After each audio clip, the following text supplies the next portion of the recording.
श्री शिवाय नमस्तुभ्यम। हर हर महादेव। जय प्रेमानंद महाराज की भक्तों, सावन के महीने के तीसरे सोमवार यानी 28 जुलाई के दिन शिवलिंग से यह गुप्त चीज उठाकर ले आना, आपकी सभी मनोकामनाएं पूरी होंगी। इतना पैसा आएगा कि गिनते गिनते थक जाओगे। भगवान भोलेनाथ जी के आशीर्वाद से अपने जीवन में बहुत उन्नति करोगे। भक्तों, हमारे हिंदू धर्म में सावन के महीने का बहुत अधिक महत्व होता है।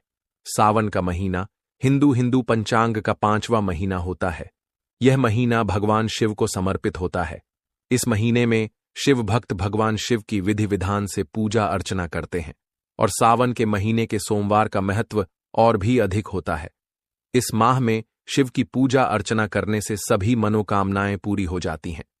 धार्मिक मान्यताओं के अनुसार सावन के महीने में भगवान शिव और माता पार्वती की विधि विधान से पूजा करने भक्त की मनोकामना पूरी होती है। इसके साथ ही सावन के सोमवार व्रत रखने से भोलेनाथ की विशेष कृपा प्राप्त होती है। दोस्तों, इस बार 11 जुलाई से सावन की शुरुआत होगी और 9 अगस्त को समाप्त होगा। इस सावन में 4 सोमवारी व्रत होंगे। इस सावन के महीने में किसी भी व्यक्ति ने भगवान भोलेनाथ की थोड़ी सी भी पूजा साधना क्रिया कर ली तो उस व्यक्ति के जीवन की सभी मनोकामनाएं पूर्ण हो जाती हैं। उस व्यक्ति के जीवन के हर कष्ट खत्म हो जाते हैं और उस व्यक्ति के जीवन में धन आना शुरू हो जाता है।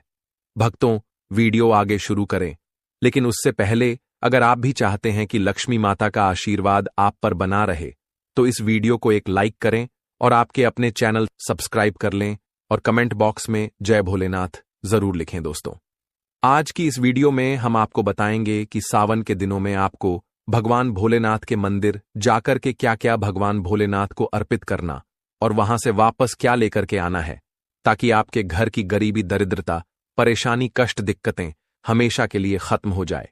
दूसरी तरफ आपके घर पर सुख, समृद्धि, यश, वैभव, ऐश्वर्य की आपको प्राप्ति हो। ध्यान रखिएगा दोस्तों, सावन का माह का इंतजार हर व्यक्ति इसीलिए करता है ताकि उसको भगवान भोलेनाथ का आशीर्वाद मिल सके। कहा गया है कि देवों के देव भगवान भोलेनाथ अगर किसी भी व्यक्ति को आशीर्वाद दे दें तो उस व्यक्ति का साक्षात्कार भी आकर कुछ नहीं बिगाड़ पाता है। इसीलिए आज की इस वीडियो में हम आपको बताएंगे कि कैसे आप सावन के दिन, जो बहुत ही पावन दिन है, इस दिन भगवान भोलेनाथ को प्रसन्न कर सकते हैं। कैसे आपको भगवान भोलेनाथ का आशीर्वाद प्राप्त हो सकता है और कैसे सावन के दिनों में शिवलिंग की आपको पूजा करनी है, वह भी खास उपाय करते हुए। कैसे आपको शिवलिंग पर क्या क्या चढ़ाना है और क्या क्या वहां से लेकर अपने घर पर वापस लेकर आना है, ताकि आपके घर पर अन्न और धन का भंडार कभी भी कम ना हो।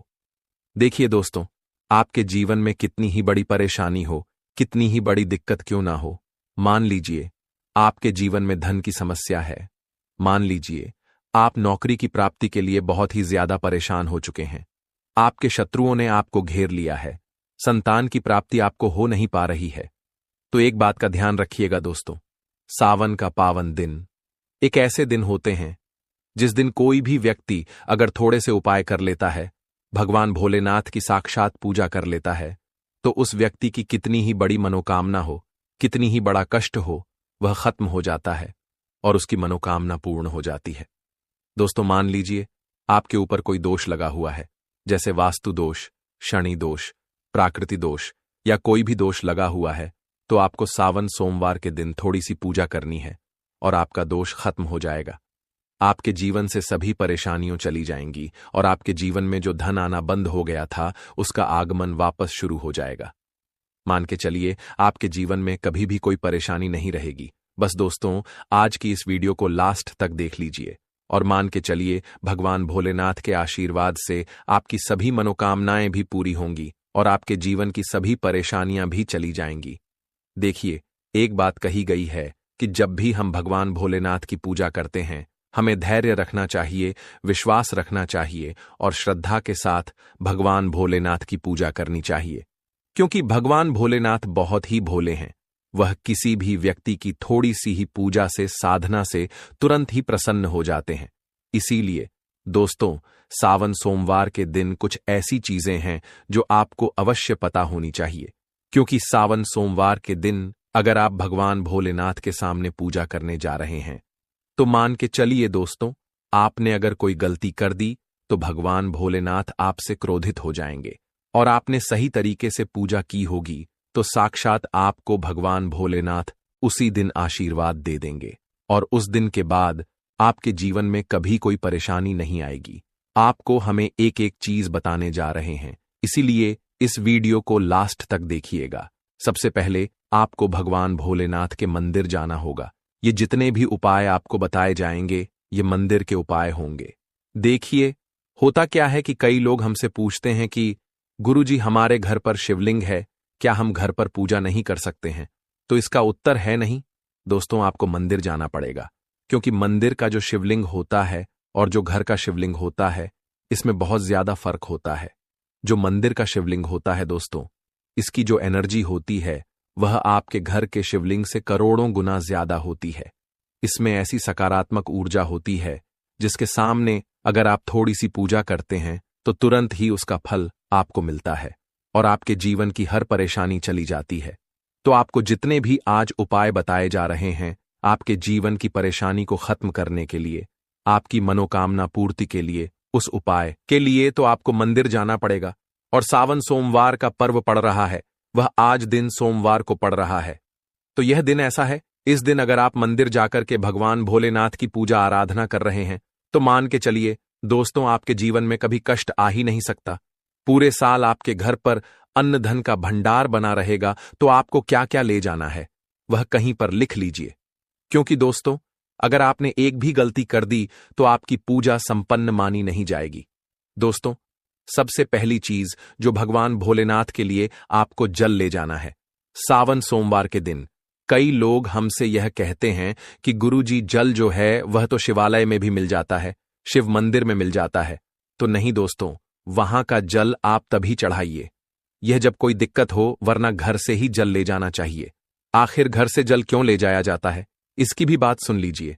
घर से इसीलिए आपको जल ले जाना है ताकि आपके घर का जो जल ले जा रहे हैं भगवान भोलेनाथ पर चढ़ाने के लिए, उसी जल के द्वारा आप भगवान से जुड़ जाएंगे।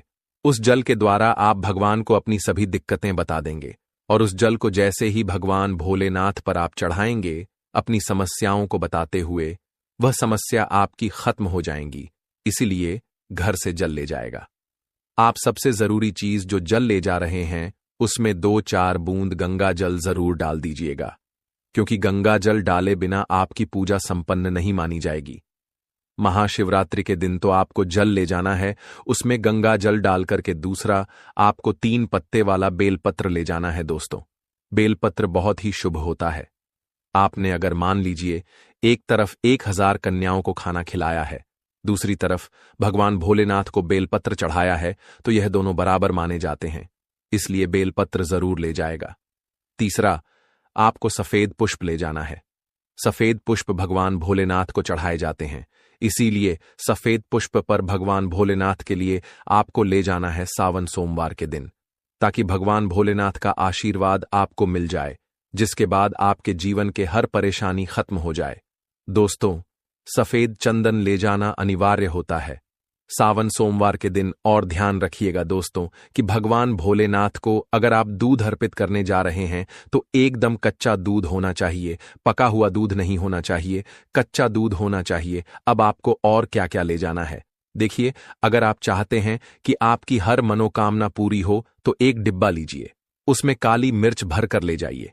देखिए, बहुत ध्यान से सुनिए, जितनी आपको बातें बता रहे हैं, एक डिब्बे में काली मिर्च भर के एक लाल कपड़ा लीजिए, उसमें लौंग कपूर इसको मौली धागे से बांध करके आपको अपनी जेब में रख के ले जाना है। सिर्फ इतनी चीज आपको ले जानी है आज के दिन को। अब आपको पूजा कैसे करनी है चलिए आपको बताते हैं।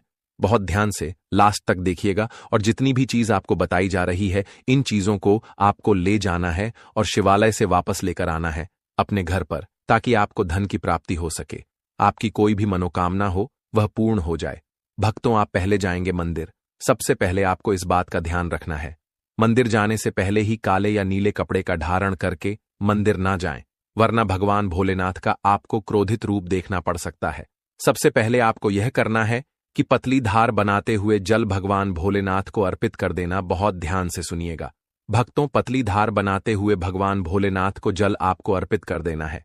अब आपको यह करना है दोस्तों कि भगवान भोलेनाथ को चंदन लगाना है। चंदन लगाने के बाद भगवान भोलेनाथ पर 3 पत्ते वाला बेलपत्र रखना है।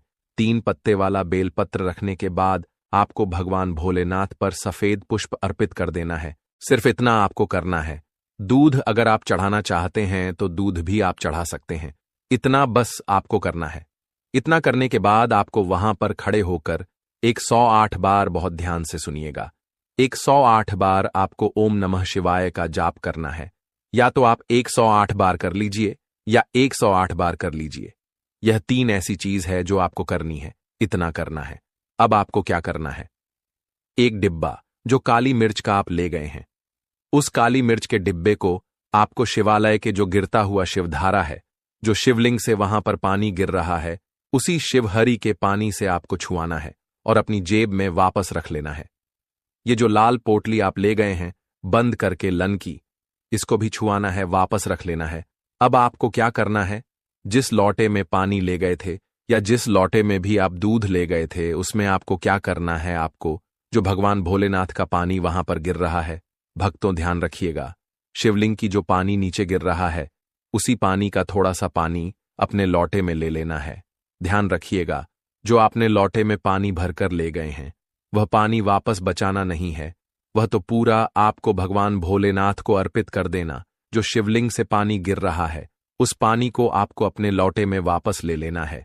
भक्तों, मान लीजिए आप यह सोच रहे होंगे कि कई लोग वहां पर पानी चढ़ा रहे हैं, तो इस बात की आप चिंता ना करें।